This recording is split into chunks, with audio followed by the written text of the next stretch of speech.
Folks, my name is Nadeem Naqvi. We are delighted today to welcome Dr. Zsoka Koczan. She is an Associate Director and Lead Economist at the EBRD Office of the Chief Economist. She holds a PhD in economics from Cambridge University, an outstanding institution. She has worked on migration and remittances. Prior to joining the EBRD, Zsoka worked as an economist at the IMF and in the European Department and the Research Department on the World Economic Outlook. She led the work on the new round of Life in Transition survey, very important survey, which takes an approach, I assume, both in assessment of culmination outcomes as well as in a more capabilities-based approach to opportunities and expansion of opportunities and whether or not opportunities for individuals and households have been expanded. You have been studying that, right, Changwin, in government and business. So we look forward to, why don't you begin? Please, the floor is yours. Thank you so much for having me. So much for hosting me. It's really a pleasure to be here and to see so many of you interested. I will focus for most of my presentation on the transition report, which is the flagship publication that the Office of the Chief Economist at the European Bank for Reconstruction and Development produces.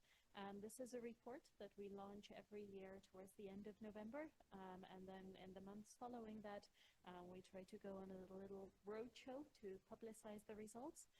But also this is an opportunity for us to hear your views and comments and to gather feedback, which then helps inform the operational implications, so what we learn from it as EBRD on how we should be lending, but also to inform what we will look at in the future. So any comments and questions will be very welcome. The topics vary quite a bit across the years, depending on what we think people may be interested in or what may be in the news and on people's minds. So this was very much motivated by the discussions that you may have seen, for instance, of the cover of The Economist with the small yard, high fence discussions, a number of high-profile industrial policies being introduced, whether you think of the European Green Deal, the Mid-China 2025 plan, the Inflation Reduction Act in the US. So what we wanted to do is to provide an overview of how much the countries where EBRD operates, so broadly speaking, Estonia to Egypt and the Czech Republic to Mongolia, how much they are using industrial policies, to what extent they are doing it differently than what we see in advanced economies, but also to take a very pragmatic approach that given many of the countries are introducing these policies, what can we say to them that would make them less distortionary or more effective? So what sort of instruments should they turn to? How should they design these to make them more effective? So with that, let me start by talking a little bit about what we refer to with industrial policies. So in general, I will refer to these as what are often known as vertical policies, so policies that target a particular sector. So they're often designed as supporting sector X, but not Y. The second part of the statement is often left implicit. They are, or should originally be motivated by market failures, whether that is a need to step in because of coordination issues or negative externalities. However, as I'll show you in a minute, they are often also motivated by political considerations, both domestic and international. So one of the things we do in this report is to try to build a more comprehensive database of industrial policies. We build on some of the existing literature. So for instance, studies by Nathan Lane, Rika Juhas, and their colleagues draw on the Global Trade Alert. So this is a repository of state interventions regarding trade in goods, services, foreign investment, and labor migration. And they use language processing to code these policies in the Global Trade Alert as industrial or non-industrial. So industrial policies would, for instance, be subsidies, grants, loan guarantees targeting specific firms or specific sectors, whereas non-industrial policies could be simply things like changes in tax rates, investments in overall education, so things that don't have a sectoral focus. However, in these data sets, Emerging market coverage is often very patchy. So most of the policies in emerging markets are actually left unclassified. So we try to build on their approach by relying on the prompt you can see on the right. So this is a fine-tuned prompt for ChatGPT that involved many rounds of manual checking and iteration, so that in the end we have a data set that for advanced economies matches the classification of existing studies very closely. But we have also significantly expanded coverage of emerging markets, including China, Brazil, India, but also the countries where EBRD operates. So then we rely on this data set to document the recent resurgence in industrial policies. Now, industrial policies, of course, are not a new thing. They were especially popular in the aftermath of the Second World War.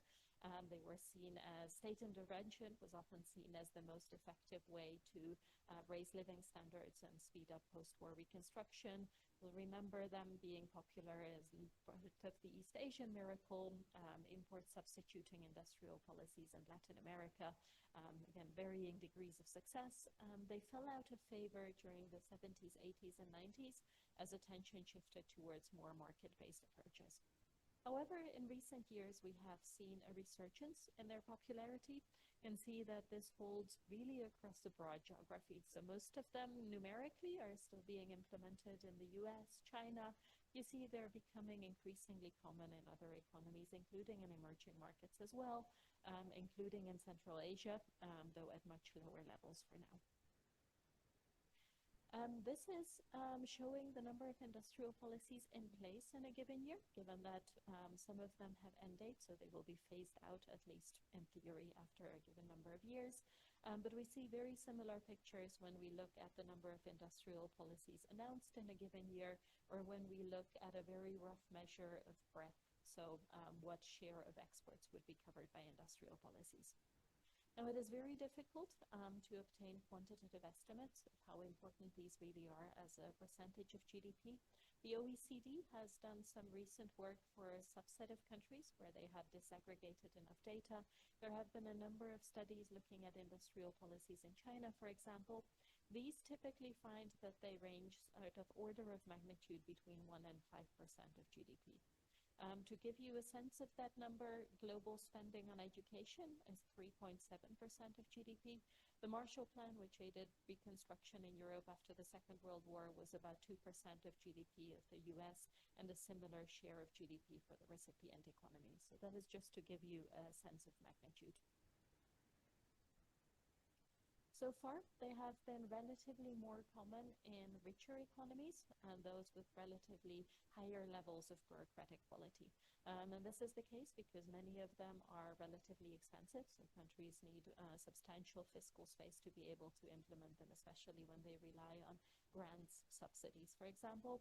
They are also relatively knowledge extensive, so that they require in-depth knowledge of particular technologies, particular sectors. So far, they have been implemented in countries with better administrative capacity. Here we rely on the VDEM indicators, but other measures produce very similar results. However, what we see is that in recent years, while most of the rise is still in relatively richer, better admin fiscal capacity countries, they are also becoming more common elsewhere.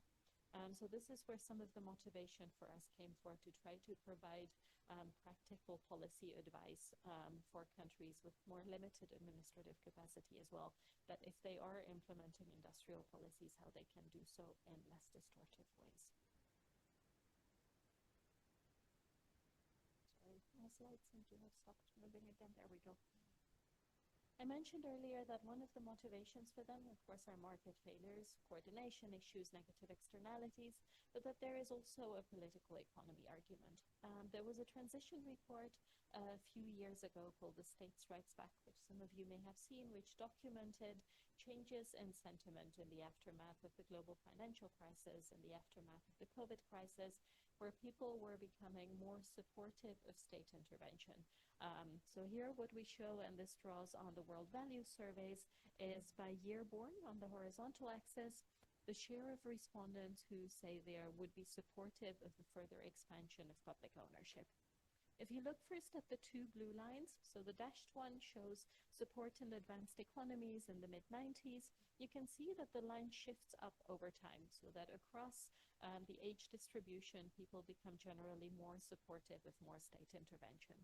If you look at the brownish lines, you can see that for post-communist, post-socialist economies, there is an age gradient where typically older people are more in favor of a larger role of the state than younger generations. But here too, you can see a shift up over time. We've tried to look at this specifically for Kazakhstan. Here we actually see a little bit of decline in support over the last 15 years or so. However, you can see that support for state intervention nonetheless is relatively high. You still see it sort of around the median voter. Now, it being around 50% is quite common across countries, and this is important because it means that even relatively small shifts in sentiment can result in substantial changes in policy. You mentioned the Life in Transition survey earlier, and I can say a few words about it at the end, but actually one of the things we find from the latest round is that people much prefer subsidies to taxes, because even though taxes eventually need to be, even though subsidies eventually need to be financed through more borrowing or higher taxes, the costs of this are much less salient. So this means that in general, industrial policy type solutions are much more popular among voters. So this is the domestic political economy side of it. But there's also an international side where in a context of shifting trade and investment patterns and geopolitical fragmentation, industrial policies are also seen as a sort of tit-for-tat policy response. I can think of it as a prisoner's equilibrium. It may not be optimal for individual countries to implement industrial policies because they are relatively expensive. This is money they could have spent on infrastructure, healthcare, or education. But if other countries that they're competing with in the international market throw large amounts of support at particular industries, it becomes an optimal response to introduce industrial policies as well. So this is just to highlight one of the aspects of this fragmentation. This draws on data on greenfield foreign direct investment projects, where we look broadly at an Eastern versus Western bloc and what the IMF has labeled connector economies, or which could otherwise be known as non-aligned, so maintaining active trade and investment relationships with both blocs. And you can see from the blue bars that FDI, that is moving between rival geopolitical blocs, is shrinking, whereas the share going to connectors has been increasing. So this is just to give a sense of the global context in which we see a rise of industrial policies in recent years. And the rise, especially since 2019, also coincides with the rise in export restrictions on critical raw materials.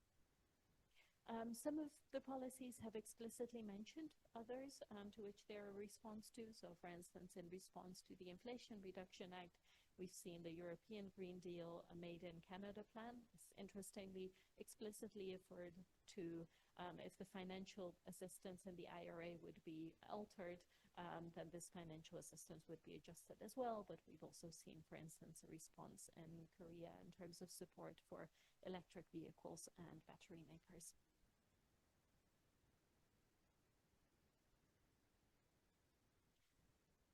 I mentioned earlier that we build a new database for this chapter where we code policies as industrial or non-industrial, but we also rely on the text descriptions of these policies from the Global Trade Alert database to try to gain an understanding of what the objectives of these industrial policies are, at least the stated objectives as far as they appear in the laws and announcements that the Global Trade Alert uses.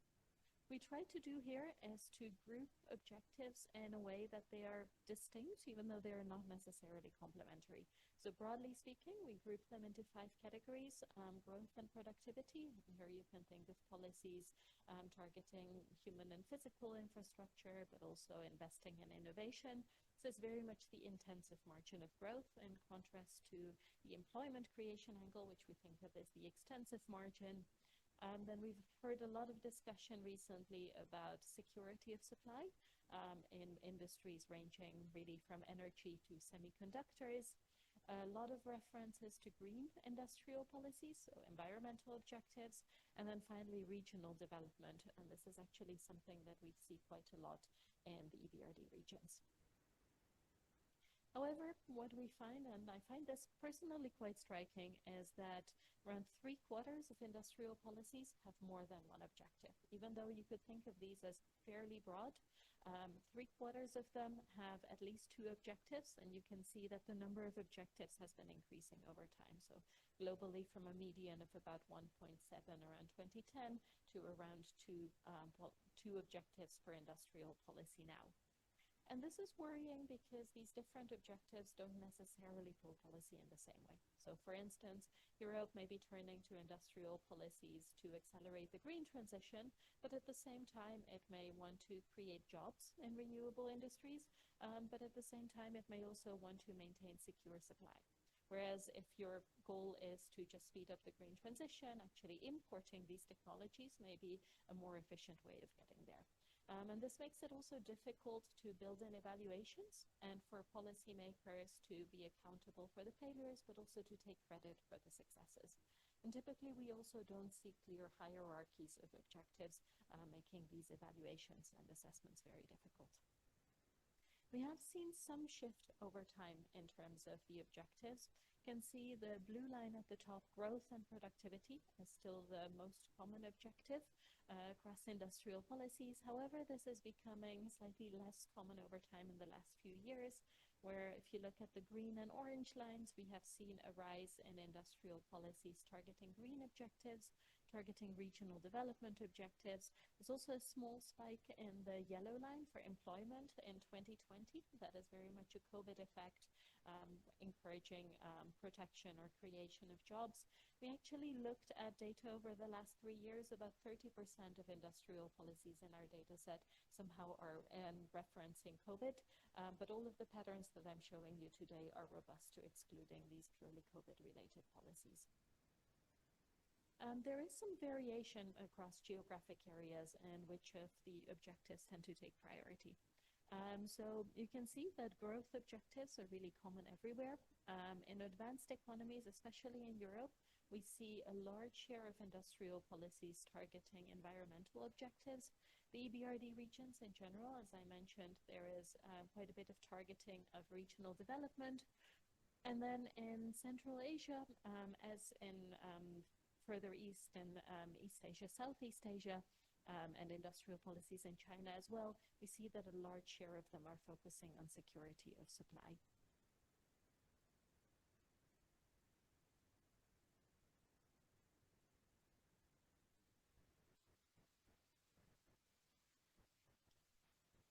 Apologies, I am having some issues with the clicker. Some of them are more likely to coincide. So actually, growth objectives are the only objectives that we find in our database targeted on their own. Some combinations are particularly popular. So for instance, we've seen a rise in industrial policies that have both employment and regional development objectives. So you can think of these as those, for instance, wanting to create jobs in lagging regions. We've also seen a rise in coincidence between green and strategic objectives. So this is typically the secure supply and renewables narrative that we hear a lot in the European Union. In terms of sectors, industrial policies, I think originally in the post-war decades were very much about supporting indeed industrialization, heavy industry, manufacturing sectors with significant spillovers to the rest of the economy. When we think of industrial policies today, they're actually much broader. So to my surprise, actually, there is quite a bit of industrial policy targeting agribusiness, but we still see that sectors such as metals and minerals, machinery and transport are important, including in Central Asia and Kazakhstan specifically. This scatter plot looks a little bit like a cloud at first sight, but the logic behind trying this in the first place was that there are arguments, for instance, when you think of Mariana Mazzucato's moonshot and big push development theories, is that countries may want to aim for really aspirational moonshot sectors where they don't have any experience. With the idea being that this is sectors that are infant or nascent industries where a lot of state support is required to get them off their feet. So we wanted to see whether we see some correlation with which countries are more likely to target sectors that they are already good at, so those where they have revealed comparative advantage in the export market, or which countries are focusing really on these aspirational moonshot policies. You can see that there is no strong correlation, but you see a little bit of a cluster towards the top right, where in general we see richer economies more likely to focus on industrial policies in sectors that they are already good at. So for instance, one of the examples from our database is an industrial policy in the UK focusing explicitly on sectors where it believes it already has a strong comparative advantage, including, for instance, finance and some high-tech innovative sectors. And see that in turn, poorer economies are somewhat more likely to focus more on aspirational sectors, so a lower share of their industrial policies targets sectors in which they have a revealed comparative advantage. Here you can see that Kazakhstan is actually more likely to target sectors such as energy, in which it already has a very strong sector. Industrial policies vary not just in terms of their objectives and in terms of the sectors that they're targeting, but also the instruments on which they rely. These include, as I mentioned earlier, instruments such as grants, export finance, tariffs on imports, loans, loan guarantees. These together account for about 2/3 of industrial policies globally in our data set. But we've also seen a rise in other instruments such as public procurement requirements, incentives for localizing value added, so for instance, think of Buy American policies, or some less distortive instruments such as financial assistance abroad. And throughout we see that grants, subsidies, whether for production or investment, are very common. These vary somewhat across objectives, even though you can see that subsidies, the blue bars here, are very common across all objectives. But there is some systematic variation. So for instance, export-related measures, the yellow bars, are especially common for growth objectives. This makes sense. This is where you care most about competitive forces to ensure that these policies are working. We see that trade-related investment measures, so for instance, FDI promotion, is common for employment. And this, of course, is because FDI projects are a popular and very visible way of creating jobs. See a rise in government procurement restrictions, the orange bars, for instance, for environmental objectives, and then, for instance, a range of tariff and non-tariff measures included in the gray areas here for secure supply. This bubble chart tries to help our understanding a little bit of which types of industrial policies are used in which countries. So what we did here is we looked at the average control of corruption scores and the average government effectiveness of countries implementing industrial policies using particular measures. What we see is a trade-off. So the IMF has labeled the instruments that show up in orange here in the bottom left as those that it considers most distortive from an international perspective. These are export and import bans and quotas, licensing requirements, etc. Reassuringly, you can see that the bubbles are quite small. This is proportional to the share of industrial policies globally relying on these instruments. So these especially distortive ones are not very common. However, they are typically used in economies with relatively lower levels of bureaucratic quality or administrative capacity, and also those that have relatively weaker control of corruption. In turn, towards the top right, you can see instruments such as trade finance, financial assistance abroad, which are much less distortive.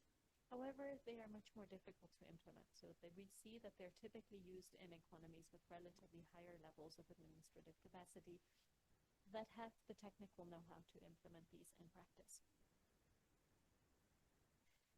Again, if we look at the distribution of these various instruments used by geographic region, you can see that advanced economies rely very heavily on subsidies, consistent with them having more fiscal space to do so. They're relatively less common in emerging markets. In turn, you can see that, for instance, in Central Asia, including in Kazakhstan, export-related measures are relatively common. We look at the Global Trade Alert.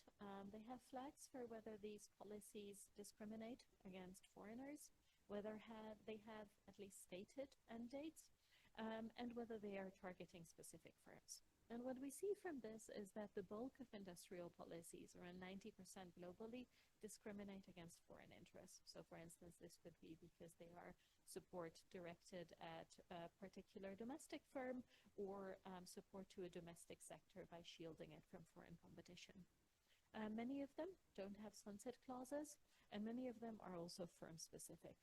Reassuringly, firm-specific policies are actually much less common in Central Asia and in emerging markets in general. So here you can see the share of industrial policies that are firm-specific against GDP per capita. A lot of advanced economies, Germany, Canada, US, UK, towards the top right there. China is actually one of the outliers where firm-specific policies are much more common despite relatively lower levels of GDP per capita, but all of the Central Asian economies would show up with relatively low shares of firm-specific policies here.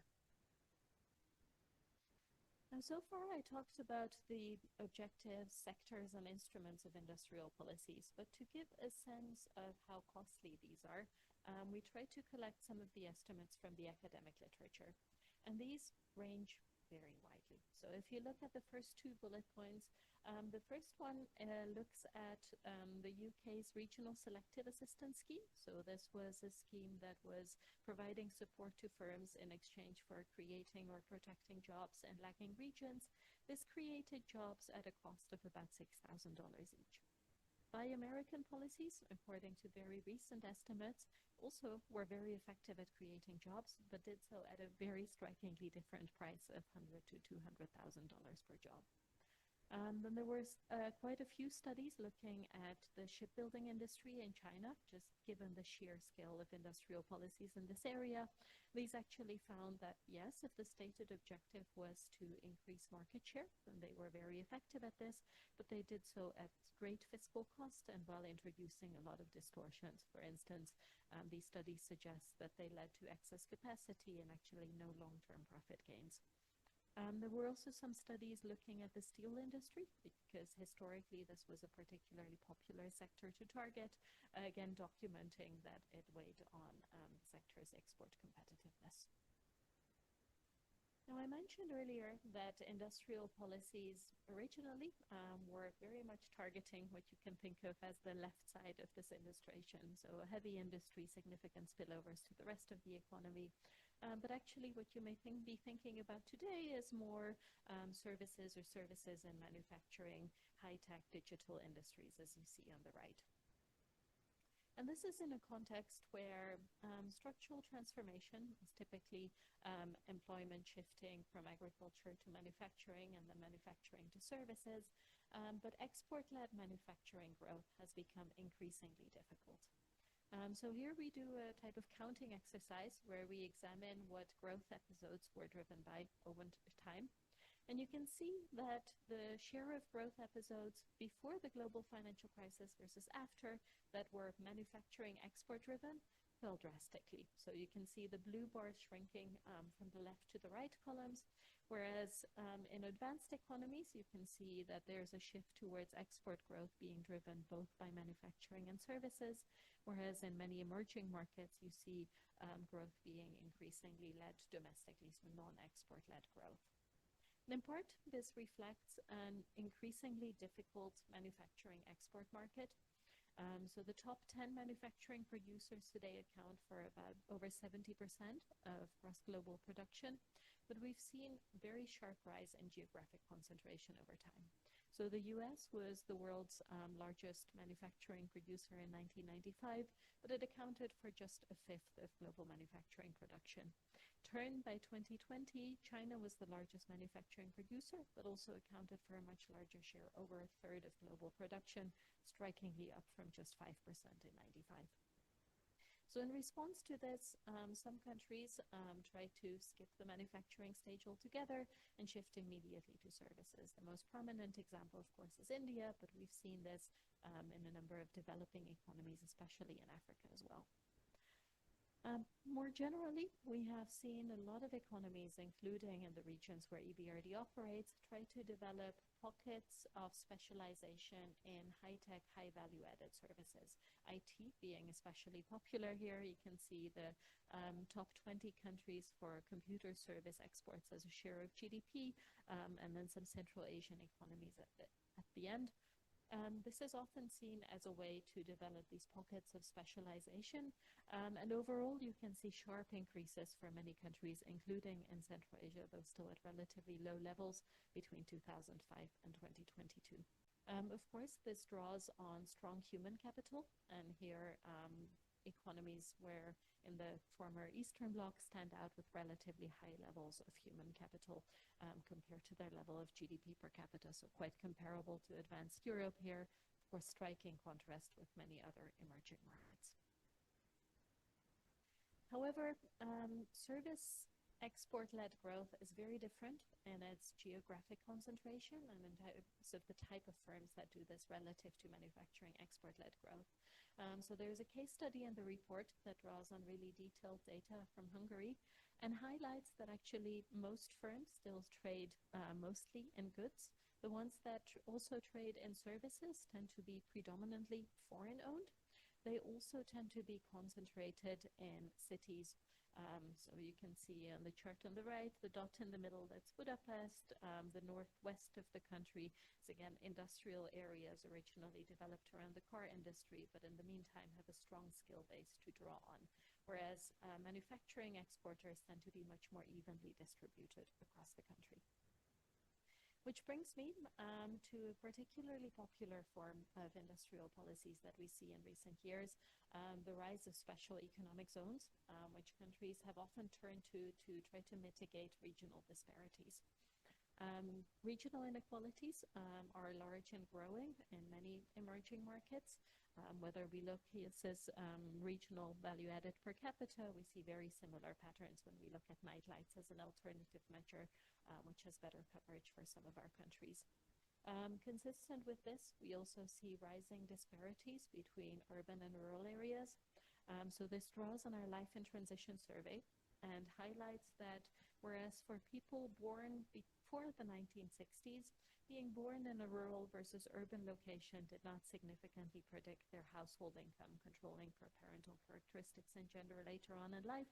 However, these patterns are diverging, so that for those born in the 1970s, 1980s, those born in an urban area can expect to be 5 to 10 percentage points higher in the household income distribution when controlling for their parental characteristics than those born in rural areas. So in part in response to rising regional disparities, we've seen many countries turn to special economic zones. So for the EBRD regions as a whole, these increased from less than 100 in 1990 to over 1,000 by 2020. In our data set, we have over 60 special economic zones in Central Asia as well. We look at nightlights as a disaggregated source of information of what is happening near special economic zones to get a sense of whether these are effective or not. And on average, we find that indeed they are significantly increasing nightlights in the immediate vicinity, sort of up to 20 kilometers from the center of the special economic zone. And their success is correlated with many of the factors that you would think are important for their success. So for instance, physical capital, such as proximity to ports, human capital, access to a larger share of the population with tertiary education, better institutions. However, and this is something where we hope to do more work in the future, actually even controlling for these factors, human and physical capital, quality of institutions, a large share of the success or failure of special economic zones remains unexplained. Finally, turning to the last chapter in the report, we now zoom in from industrial policies at the country, sectoral, and regional level to industrial policies at the level of firms. One of the striking stylized facts that stands out, not just in advanced economies, but in most emerging markets, including in Central Asia as well, is that while the bulk of firms are small, medium-sized enterprises, when we look at shares of total value added and shares of employment, large firms account for the bulk of this. They also account for the bulk of innovation. So the lines show you by firm size the share of firms that innovate. This draws on the enterprise surveys that we run in collaboration with the World Bank.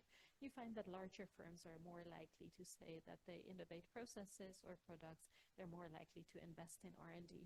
The line for Kazakhstan and for Central Asia is somewhat volatile, just reflecting small samples, but you see the same income gradient as we do in advanced economies and in the EBRD regions.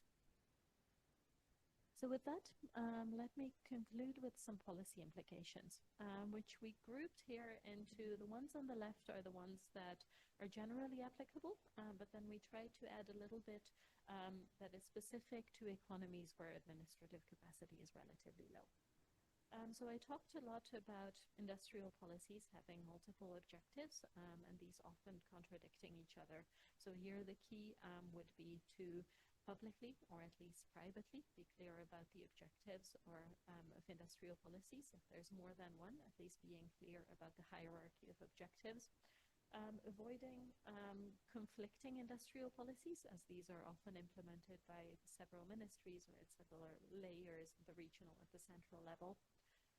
And building in evaluations. Now, I think economists often think of these as being a yes or no, discontinue or continue, whereas in the political economy literature, these are seen much more as iterative processes. So evaluations as learning, so understanding which particular aspects of the design are working and which are not.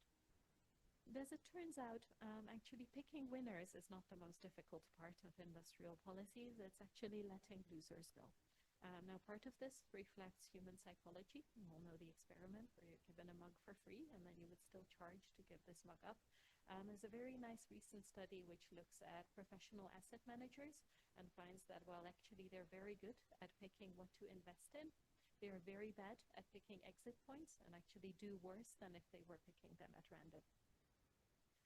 Some of the distortionary factors I mentioned earlier, so important to build in competitive pressures, market tests. And again, one of the things that has been emphasized in the literature, especially those studies looking at what made industrial policy successful in the East Asian miracle context, is really continuous investments in administrative and bureaucratic capacity. And then finally, being clear about planning for phasing out, so introducing a stated end date to avoid addiction on the part of the firms to these policies. Then a few specific ones for countries where administrative capacity may be more limited, but where there may be various domestic or international push factors to adopt industrial policies anyway. So they may want to focus on narrower sectors, often where collaboration within the public sector is difficult. They may want to focus on sectors, the areas that fall within the scope of a single line ministry. If there is a lot of skepticism about the ability of governments to deliver, could start with quick wins to increase trust and create momentum for further policies. Again, even more important to prioritize instruments that have competitive selection, and here credibility could be gained by delegating to expert bodies. Again, specialized units have been seen in the literature as relatively successful, where they can develop credibility in terms of competitive selection processes. Their staff may also be freer to hire, fire, and reassign than in the rest of the public sector. One thing I wanted to highlight here is what has become known as soft industrial policies. So this is based on some studies, especially looking at industrial policies in Latin America. For instance, the Mesas Ejecutivas in Peru, which were essentially working groups set up between the public and private sector for very narrow sectors, with the idea being to bring together a group of people to identify the key bottlenecks and key constraints, but also to production, but also to bring in the public sector to then help push the reforms through, even where otherwise the public sector may be characterized by more bureaucratic difficulties or red tape. These have been seen as relatively successful in the sense that often they have continued existing long beyond resolving the original bottleneck that they were set up to resolve. Often the private sector appreciated having access to clear counterparts in the public sector. They have often survived as small specialist bodies even across various changes in political regimes. And then finally, given that industrial policies are expensive and countries face very binding fiscal constraints, for those far from the technology frontier, rather than investing in developing own innovation, they want to focus on promoting diffusion of technologies and investing in all the usual preconditions, whether that is physical or human capital or institutions. This is all I had on industrial policies. I don't know if you would like me to pause here and take questions, and then if there's time afterwards, I can say a little bit about the Life and Transition Survey if there's interest. Thank you. Yes, my name is Francis Amago, professor in the Department of Public Administration. My question is regarding regions or countries where the human capital is very low. What specific advice, let's say you are supposed to advise the government of Kazakhstan, what kind of advice would you give to the government in order to increase its human capital, which is kind of lacking at this stage? Thank you. I think for economies where human capital levels are very low, I would focus on the policy side on investing in improving bureaucratic capacity, very much as a continuous process, something we've seen, for instance, South Korea do during the years of the East Asian miracle, on focusing often on creating first specialized units that are relatively small, could be relatively isolated from the rest of the public sector. But I think it is also something that matters for which sectors, instruments, objectives are more important for industrial policies. So if human capital in the country in general is relatively low, then possibly policymakers want to create jobs in sectors that employ people with relatively lower skills, whether that is, I don't know, agribusiness or textiles, or often popular choices, tourism in some countries, rather than focusing on sectors that really rely on having very strong levels of human capital. Some instruments, as I mentioned, are easier to implement than others. In this case, these would also need to be adjusted to the capacity at hand. But I think what is important is really targeting sectors and focusing on objectives that match the endowments of the country. And whether that is human capital endowments, geographic location, physical access to natural resources, etc.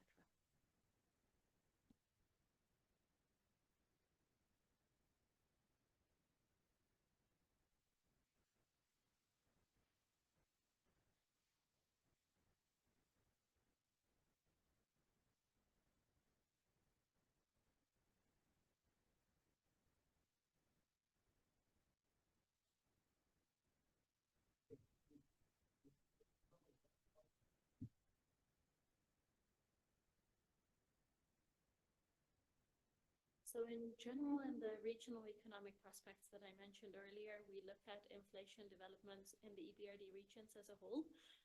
One of the things we did in the latest round is to try to distinguish demand-driven inflation from supply-side factors. We see is whereas the pickup in general initially was very much supply-side driven inflation, so very much driven by high commodity prices, high food prices in many of the countries, the supply-side component has actually been shrinking in relative terms. But what we see behind the recent pickup, and that is not unique to Kazakhstan, we actually see it more broadly across the EBRD regions, is demand-side factors driving it. In part, this is substantial wage increases that we've seen in many countries. As inflation was feeding through, there was also a catch-up effect where wages, for instance, in the new member states in the European Union are still catching up to pre-COVID levels. But we also generally see relatively loose fiscal policies. So in many countries, as in Kazakhstan, we actually see that monetary policy is trying to maintain balance in the economy by counteracting relatively looser fiscal policies, but that the recent pickup that we've seen the last few months in inflation more broadly in the EBRD regions is much more demand and looser fiscal policy, higher wage growth driven, whereas the component that was driven really by energy prices has come down by now.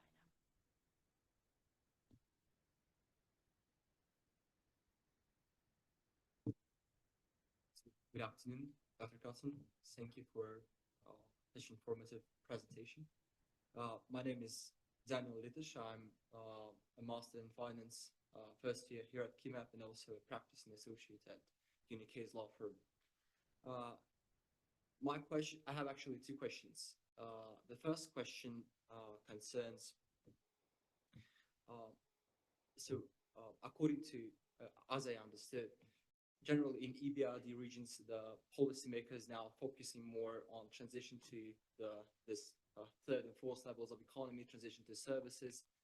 But when we see Central Asia, it's still more about textile, metals, agriculture, even though we see that certain policies are trying to be implemented by regional governments. For example, the creation of Astana International Financial Center, different technological hubs. So in your opinion, what are the constraints for Central Asia to develop this next level of economy and transition to technology and services? It's a very good and very difficult question, especially referring to Central Asia as a whole. I think the countries are also very diverse. I think there are the general preconditions that are boring yet important. Investments in human capital, investments in physical capital, including connectivity within the region. I think we have seen a few initiatives recently in terms of developing that. In general, improvements in the business climate. I mentioned special aid economic zones. You mentioned the Astana International Forum. I think these are perhaps especially popular in recent years in this context of geopolitical fragmentation, because we know that once the rules of the game are clear, actors actually adjust very quickly. So we have seen that once, for instance, the Inflation Reduction Act was announced, foreign direct investment flows adjusted very quickly. I think it is really uncertainty that is often holding back adjustment, whether that is domestic policy uncertainty or international policy uncertainty. So here, I think special economic zones have come at a premium because they're often seen as these little islands that can maintain relatively more predictable environments in a context where there may be a lot of uncertainty in the rest of the economy otherwise. So I think on the one hand, we see a rise in special economic zones. We've also seen a rise in more bilateral treaties, whether they're investment or trade relationships. We've seen that some of the countries that have been benefiting in relative terms from the shifting and rearranging of trade and investment relationships are those that had, for instance, bilateral treaties providing them access to large markets. So I talked about the increasing concentration in manufacturing globally earlier for a reason, because for many small open economies, trying to rely on a manufacturing export-led growth model is becoming increasingly difficult. So I think this is where we see countries turn, for instance, to these bilateral treaties, to special economic zones. I think all of it in attempts to find little niches and pockets where they face less competition than elsewhere. Okay, thank you so much.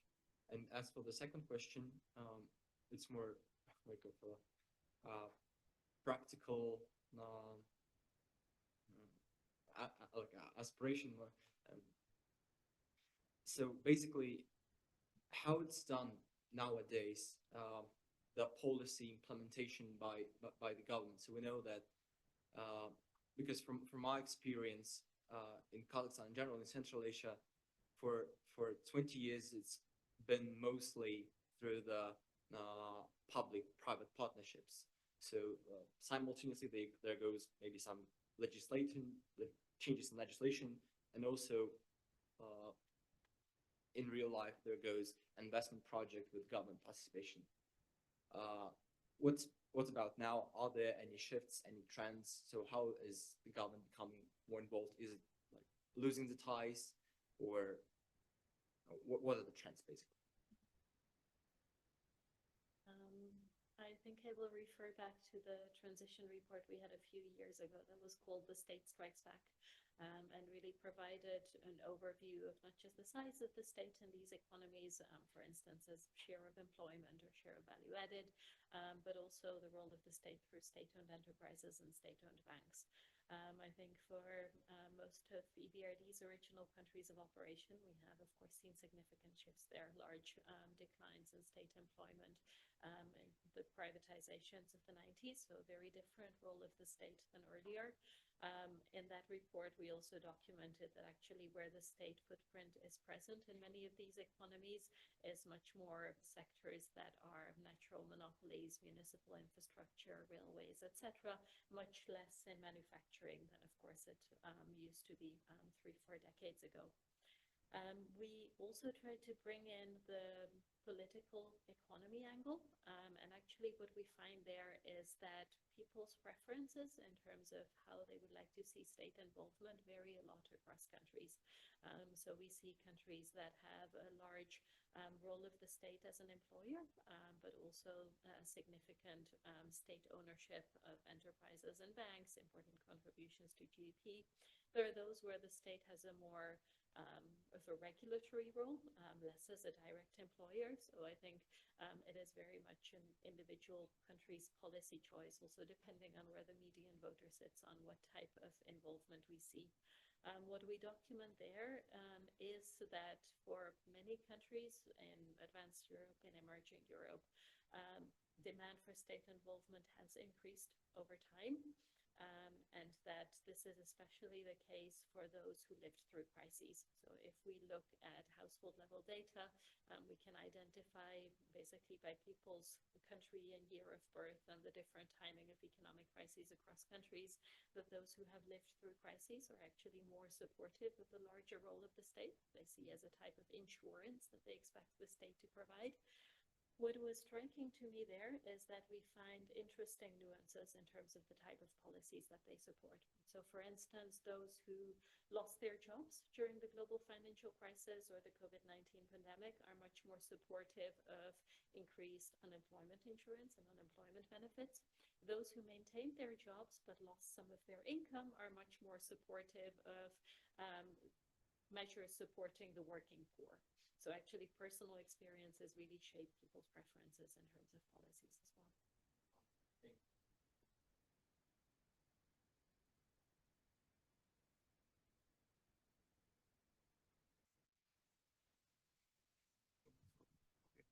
So like my question is during this transition, like especially under Trend 2.0, so it also has like big impact on Kazakhstan, especially for like the usual like individuals, families. So what us like normal people, normal families can do to be like more competitive in this society? That's my question. Yeah, thank you. It's a very good question, and actually something we have been thinking about as a research project to draw on the latest wave of the Life and Transition Survey, where we have significantly expanded the employment module now, where we ask people a lot more about their employment transitions. And this is, well, very much informed by the fact that there's increasing discussions of lifelong learning, of people expecting to shift occupations and sectors, including relatively late in life. So we want to get a better understanding of which occupational, which sectoral shifts are more likely to work. And actually one of the things we look at there is also to look at transitions between the public and private sector firms of different sizes. Question I get on this earlier, and I know this isn't helpful for answering your question rather than just reassuring you that it's on other people's minds as well, is how, for instance, experience abroad can help support careers. So for now, I will just take this as a thank you very much for a suggestion for a future research project. We will try to come up with a better answer for next time I'm here, but I think in general investments in skills in a forward-looking way, having some sense of what you think might be desired in the particular context and the labor market 5-10 years down the line is the much more generic advice that I can offer at this point.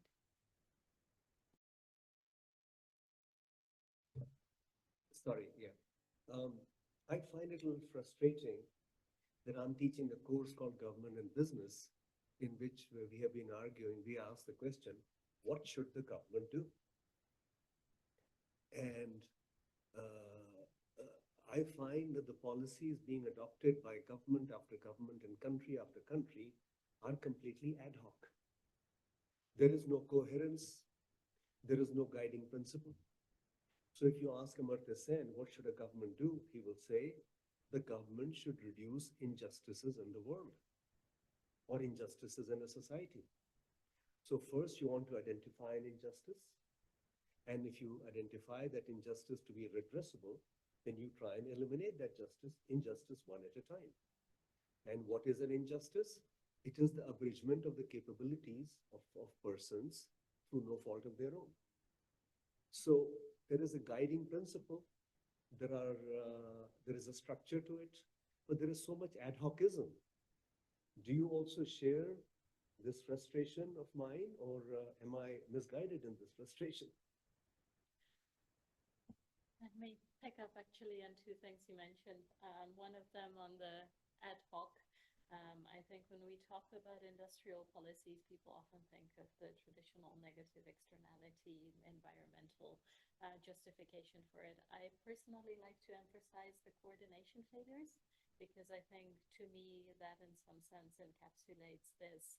Well, in many cases, the state should really step in to help reduce the information asymmetries, to help coordinate that, yes, maybe an industry should exist in a particular city because historically they may be a strong skill base there, but it may not be optimal for any individual firm to go there unless it can be sure that other firms go there too, that the infrastructure will exist, that there will be a university that continues to train people with that particular skill set. So I think there the coordination angle is very important. And thank you for bringing up the through no fault of their own angle, because I think that's actually a very nice point to transition to the Life in Transition survey, because one of the chapters and the latest report looks at inequality of opportunity, which is exactly how we think about it. It's inequality due to characteristics that are outside an individual's control, predetermined for them, whether that is their parents' education, their location of birth, their gender. And we find actually that inequality of opportunity, especially in emerging Europe, has increased quite substantially between the latest two rounds of the survey, so roughly between 2016 and 22-23. Even though, well, in general, with GDP per capita, it has this inverse U-shaped relationship. So as countries develop, inequality of opportunity tends to rise and then fall. But what we see in emerging Europe is actually that as GDP per capita is increasing, they're going further off the line of best fit. So they're at a point where you would expect inequality of opportunity to start declining already, but actually we have seen it increase further in the recent years. Let me say a few words about the survey in general, and then I will get back to the inequality angle, because it is something that's close to my heart, actually. So just as a little bit of background on the Life in Transition survey, I know that some of you are enthusiastic users of it, and I am very happy to hear that. We aim to provide a public good, and some of us have spent years of our lives invested in it, so it's very, very nice to see it used. So just as a little bit of background, these are household surveys that EBRD has been running in collaboration with the World Bank since 2006. Their coverage has expanded over time. So for instance, the 2010 round introduced a number of comparator economies in advanced Europe as a sort of benchmarking exercise. In 2016, we included Greece and Cyprus for the first time, which were temporarily EBRD countries of operation. And then the latest round, we are very excited, was mostly done between October 22 and spring 23, where for the first time we've included a number of economies in what we call the Southern and Eastern Mediterranean, Morocco, Tunisia, Algeria, even though it's not a country of operation, it's included as a comparator. And we have expanded it further to countries where EBRD may be expanding in the future. That's 6 countries in sub-Saharan Africa, as well as Iraq. So this means that the Life in Transition survey now had 37,000, actually by now 44,000 interviews, 1,000 interviews per economy in 44 economies, done roughly between the end of 22 and very recently we just got our last few interviews from Iraq in the last couple of months. The way this is done is we select 50 randomly selected locations in each economy, These are typically electoral districts because we draw from electoral registers. So they would, for instance, be villages or small towns or specific areas of large cities. The survey is meant to be representative at the urban versus rural level. It is not representative within country at the regional level because we simply do not have the sample sizes to do so.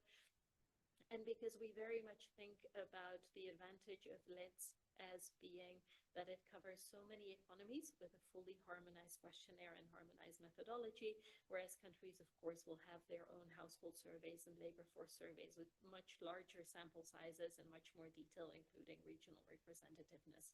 So in each of these 50 locations, we interview 20 households. For most of the countries, the sampling follows a random walk method, which means that the interviewers are given a starting point. This is typically the local primary school and the electoral district.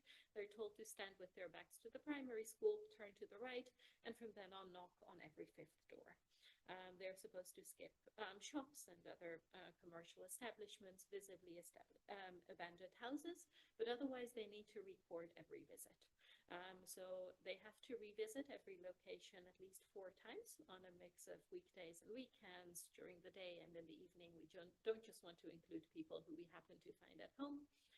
And then they need to record whether the visit was successful. So if there's a completed interview, or if not, why not? So they never found anyone at home. It turns out the building is actually abandoned, or they talked to someone who refused to cooperate. And then there's various reasons. Language barrier with the respondent, doesn't like doing surveys in general. I must say it has restored some of my faith in humanity when I went to join interviews in many of our countries.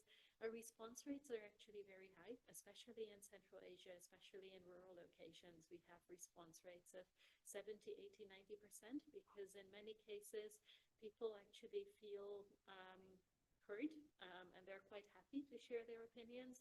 I like to think it's also an interesting questionnaire in that it asks people really about their own experiences in the labor market, their attitudes, what they think priorities for the government should be. So even though it's a very long questionnaire, it's between an hour and a half. But as I have found out, if you ask people about their employment histories and how satisfied they are with their lives, they end up telling you their life stories. So they are often longer than you would expect it to be otherwise. But actually our response rates are quite high. Where they are much lower is really in large cities and the richer economies. So in the Czech Republic, we had to switch to quota sampling because response rates are so low. It is not unique to us. So the UK's Office of National Statistics is also reporting response rates of sort of 25–30%. We do all of our interviews face-to-face, which is very important because it means we get a much more representative sample than if we were doing much, much cheaper online or over the phone surveys. We use this information for, first of all, it is all publicly available, including the microdata on the EBRD website. So please download it, please use it. There's a lot of interesting material in there. We have many new modules, not just on employment, but also on migration, remittances, digital skills, attitudes to the green transition. And then each time we launch a new wave, we have a report that highlights some of the topics that we think are interesting. It doesn't nearly cover everything that's covered in the survey, but just some topics where we wanted to highlight new findings. So the report this time had 4 chapters. The first one, as I said, was looking at inequality of opportunity. The second one at job quality, and then the third one at digitalization, and the fourth at attitudes to the green transition. So I thought I would bring you 1 slide for each of the chapters. The first one draws on the World Bank Global Database on Intergenerational Mobility combined with the Life and Transition Survey, because wherever possible, we try to create it in a way so that it could be combined with other data sources, whether from World Value Survey or Gallup, in order to allow people to expand coverage, whether over time or geographic areas. But one of the things we look at here is absolute mobility. So this is the likelihood that people attain a higher level of education than their parents, conditional on the parents not having tertiary education already. And what we find is among the former centrally planned economies, including in most of Central Asia, including Kazakhstan, is that intergenerational mobility has declined sharply. So whereas those born in the 1940s to 1960s were very likely to attain a higher level of education than their parents, if I think of my parents' generation, this definitely holds true for me. Those born in the 1980s, and also not shown here for born in the 1990s, the likelihood of this has fallen drastically. We see a little bit of this in advanced economies, but the former centrally planned economies really stand out in this regard. And the drop is huge. The drop is huge, yes. In fact, to sort of Latin American What, levels. 20%? Yes. How do you account for that? In part, it is that intergenerational mobility was relatively high for the generation born to the 40s to 60s. This, of course, was very conscious investments in education, very conscious investments in social mobility. It does also reflect the very difficult 90s for many of the transition economies, where spending on education was sharply cut, both publicly and by households. But we do see this pattern across most of the EBRD regions, and it's really a striking finding that we wanted to highlight. One slide on the second chapter, which looks at job quality. This was motivated by some recent work that the World Bank has been doing on job quality, where they drew on information on surveys that asked employed respondents whether through their jobs they had access to pensions, social security, annual leave, sick leave, etc. They also asked them some questions about job stability. So if their job has a written contract, if they have a permanent contract, and a self-perceived measure of how likely they think job loss is. Here too, we tried to ask exactly the same questions that they used to create this job quality index, to allow people to replicate the same index for our countries if they want to do so. But one of the things we found here is that actually, whereas for our comparator economy, Germany, there's actually very little variation in terms of access to benefits, some variation in terms of stability by pay. In the EBRD regions, including in Kazakhstan, we see very stark differences. So higher paying jobs also come with better access to benefits and more job stability. We repeat similar styles of charts where we show that actually we also see a similar distinction between the public and the private sector, and in working for small versus large enterprises. And again, a much starker gradient for the EBRD regions and for Kazakhstan than for comparator economies. One slide on the third chapter, which looked at use of digital technologies and digital skills. This included questions asking people, for instance, whether they are able to send emails with attachments, copy and paste files, update software. This is what we refer to as general competent digital users, or general digital literacy. Then there was an additional question on whether they can write code. So we refer to them in the chapter as digital creators. For those working, we also ask them if they work in a job where they need computer skills to do their job. And what we find is that actually jobs that require computer skills come with a substantial wage premium, depending on how exactly you estimate it, between 12 and 33%, the distribution of the wage distribution. They also tend to come with better access to benefits and more job stability. So this highlights some of these polarization in the job market. The chapter also talks a lot about generational divides, where in many economies, yes, digital skills among the young are as good as they are, for instance, in the new member states of the EU as in Germany. So here we would expect generational change on its own to deliver near universal digital literacy, but in many countries in the EBRD regions, even among the young, digitals are lagging far behind. Actually, a positive note here, Kazakhstan stands out with actually very good digital skills among the population for its level of development, and strikingly very high use of online payments, something I have been seeing all around me, with very widespread use of mobile payments as well. And then just a final slide on the last chapter, which looks at attitudes to the green transition. And one thing this chapter highlights is that if you ask people whether they are concerned about climate change affecting them, affecting their children, rates of concern are very high. But if you ask them whether they would be willing to give up some of their income, for instance, in the form of paying higher taxes to reduce pollution, prevent biodiversity loss, or fight global warming, then this is a minority. So it's less than 50%. It's a significant minority, but a minority nonetheless. And then we draw on analysis from the Life and Transition Survey, but also some deep dive surveys that were conducted by the World Bank to find that actually we think that, for instance, publicizing achievements to date is as important as highlighting the risks of not tackling climate change. So, for instance, in most countries, people significantly underestimate the share of energy production in their country that is already coming from renewables. We find that, in general, increasing trust in the government and government effectiveness tends to help support for green policies. I mentioned earlier that people are much more supportive of subsidies than of taxes. So a lesson for policymakers in there could be, if you want your green policies to be more popular, put the green label on the subsidy and not on the tax. So let me stop here and just put up a QR code. We are hoping to make the information from the Life and Transition Survey more generally accessible.